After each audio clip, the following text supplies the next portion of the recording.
You're listening to 2024 in Review, a look back at some of the most compelling conversations and stories of the year, from True Crime Today and the Hidden Killers podcast. You're listening to the Hidden Killers podcast with Tony Brueski, featuring former federal prosecutor and president of West Coast Trial Lawyers, Nima Rahmani.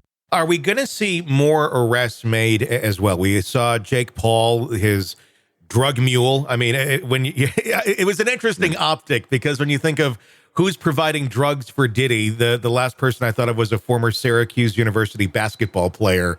This white kid that just looks like he's out of American Pie or something. And obviously he's very low level in any of this, but he's someone who could very easily be a confidential informant and could probably expose a lot of things that, other people aren't seeing, but he was able to see. But what about, not just him? We have, Diddy's staff. There's a lot of allegations, especially in the Rodney lawsuit, the civil lawsuit, that talks about his staff being complicit in a lot of these things, and some other unnamed artists as well. Cuba Gooding Jr., of course, was in there, but there was a lot of, Jane Does, John Does, and unnamed people that, it's Diddy. There's people associate with him. A lot of big name people have associated with him over the years. How worried do you think that world is right now of individuals who may have at some point had some sort of interaction with Diddy, or maybe went to a party and it went further than they think it should have, and now, oh shit, am I on, Diddy's security system? Oh, they should be very worried. There's no question that Diddy rubbed shoulders with a lot of rich and famous people, and they participated in any of these acts. They could be charged as well. And you're right. I mean, you mentioned folks like R. Kelly and Jeffrey Epstein. Oftentimes when you're talking about men of significant financial means, they're not out there recruiting these young women themselves. Obviously, Jeffrey Epstein had Ghislaine Maxwell. Epstein never received the criminal justice that he deserved, but Maxwell is doing time in federal prison for helping recruit young girls for him. Obviously, R. Kelly was charged in a RICO conspiracy, and there are all sorts of individuals in his inner circle that helped them. And I think probably the person that should be most worried is his chief of staff, Christina Khorram. She's named in the Little Ron lawsuit as someone that helped allegedly recruit these young girls. She's a woman herself, and that's not uncommon. But even his kids, Justin is named as a potential recruiter, and there's a lot of individuals. If you look, whether they're the money guy, the drug guy, it's potentially its own criminal enterprise here, Tony. It's one of those things looking at, there's probably some, shady shit going on here and there, but to this level, it was like, oh my God, why did it take this long? I mean, there's, like I said, the allegations have been flying around for years of very unscrupulous behavior, to put it lightly. Why now? Is it just because of the way that some of these other things were settled and what out there that went out there that was public of the allegations of sexual abuse, that finally caught the eye of federal investigators? Or what was the reason he was so insulated and nobody was able to go a little bit deeper into this? Because I'm guessing this is not necessarily new behavior for Diddy. It's not. And I got two answers for that. First, times are changing. The years of the Harvey Weinsteins and Bill Cosby's, raping women, I mean, those days are over. And, you're right.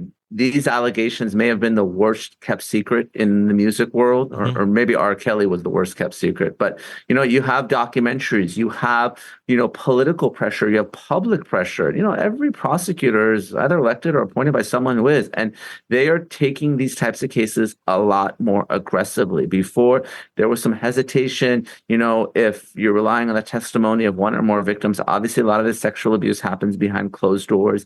Victims may not file those contemporaneous reports. They may come forward years later. People might think, well, Cassie Ventura is a disgruntled ex. She's just after money. But I think there is this really sort of acceptance on the part of prosecutors that these are righteous cases that should be pursued, and maybe the old guard wouldn't pursue these cases. That's one. And two, like you said, when you have victim after victim who's coming forward telling a consistent story, maybe you have concerns if you're a prosecutor relying on the testimony of one victim, but you have multiple individuals, they're saying the same thing. They were there, they were witnesses, particularly if there's video evidence that doesn't lie. I think that's the evidence that you need to prosecute someone like Diddy, because look, we know he has essentially unlimited means. He's already hired a very good defense team. I know his lawyer, Aaron Dyer, fantastic. Used to work with him, former federal prosecutor. So I think if you're a prosecutor here, you really want to kind of come correct and make sure that, you have all those T's crossed, all those I's dotted before you bring an indictment, because Diddy's not going to go down without a fight. What do you think his attorney is saying to him right now as he, sits there and kind of plays the waiting game?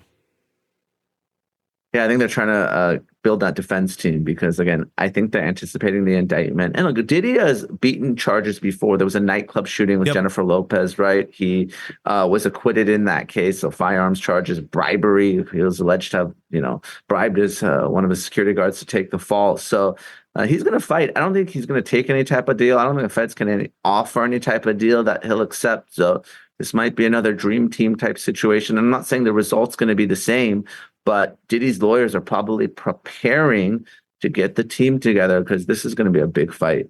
It's going to be, it's just crazy.